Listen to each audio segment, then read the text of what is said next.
Hello, everyone, and welcome to the weekly energy update for the week of December 21st, 2025.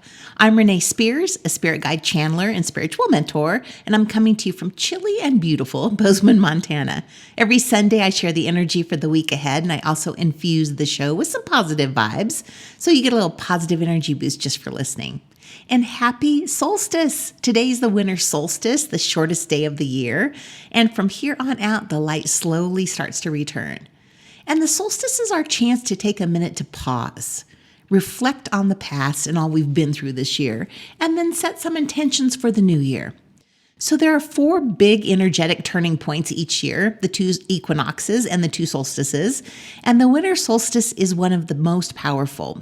This day has been honored and celebrated for tens of thousands of years, and that really matters energetically. The longer something is celebrated and ritualized and honored by humanity, the more its energy gets imprinted into the collective. So our modern society doesn't really honor the solstice like our ancestors did. This was such an important day to them that they built monuments and temples and stone structures aligned with the sun, like Stonehenge and Machu Picchu and even Mesa Verde in Colorado. So these structures weren't just popped up overnight. They took decades and so much commitment to finish. Spiritually, our ancient ancestors really understood how important this day was. So there's this deep ancient energy that's been built up over thousands of years, and we can tap into it today to slow down, reflect, rest a little, and then gently tune in to what's coming next.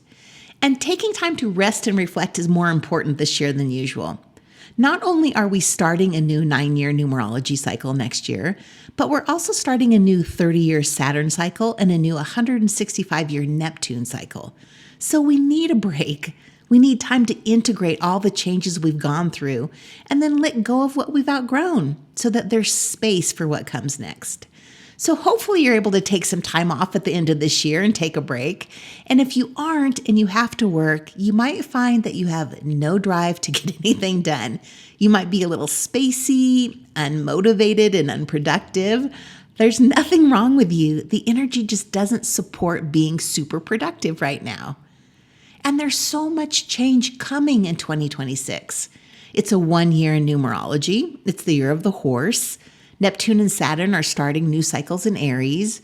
Uranus will move into Gemini for good. And now Pluto is fully in Aquarius, and we're in a whole new chapter. And if you don't understand anything that I just said, let me summarize it.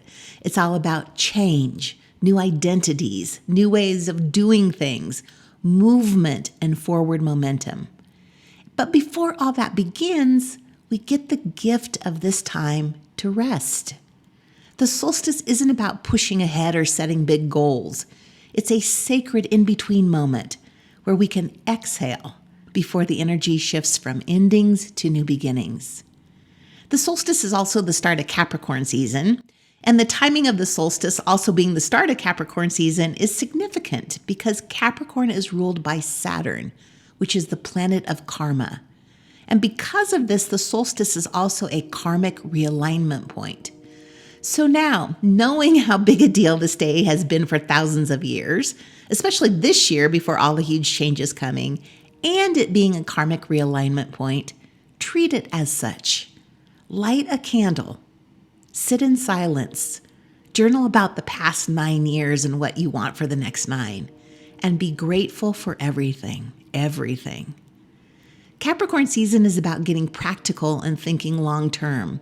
It's a time for planning and building solid foundations and slowly moving things forward. Career and ambition are a big focus right now. And this energy isn't about fast or flashy progress. It's about steady, sustainable progress. Mars is also in Capricorn right now, supporting us more with steady, focused action. And on the 24th, on Christmas Eve, Venus joins the Capricorn party, and we get even more of this practical Cap energy.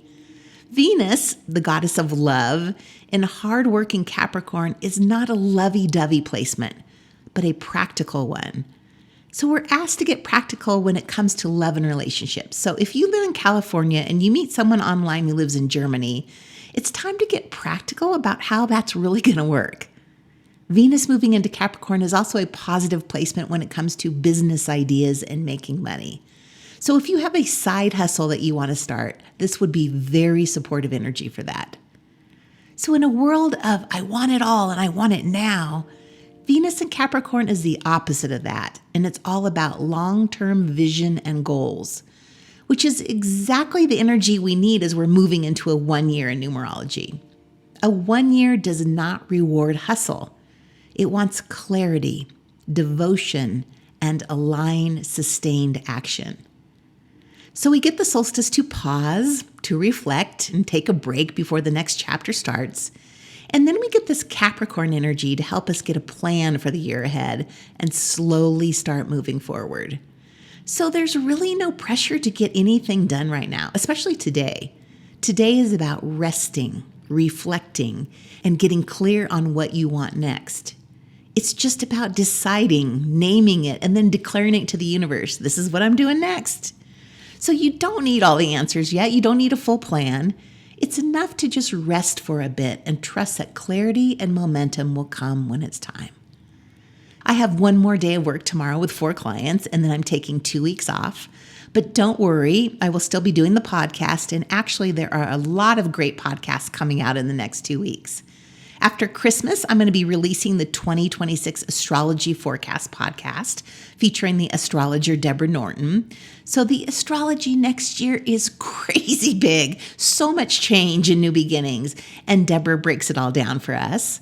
And then next Sunday is the 2026 Numerology podcast. And then for New Year's, I'm going to be doing a New Year's spiritual ritual to welcome the new year. So once again, we want to start the year with clarity, making this the perfect time for the Cosmic Clarity Bundle. And this year, the bundle includes an hour astrology reading with Deborah Norton, an hour human design reading with Candy Duns, and a spirit guide channeling session with me. So there's a link in the show notes to purchase or go to my website, abundology.com. My annual passes are on sale now too, and the passes are the best deals of the year. They include either 6 hours or 3 hours of sessions, a free class or wisdom circle, 50% off all other classes, and spiritual summer school. So if you take just one class, the pass pays for itself. But even if you don't want a class, passes are also a great deal just for the sessions. So once again, there's a link in the show notes or go to my website. And as always, thank you for listening and passing the podcast on to your friends. Today, I'm going to light some candles and take some time to just journal about how much my life has changed in the past 9 years. 9 years ago, I was living in my big family home in Portland and doing mortgages. So, oh my God, so much has changed. And I'm so much more at peace and happier now. So happy solstice, everyone. And I will be back next week with the 2026 numerology forecast.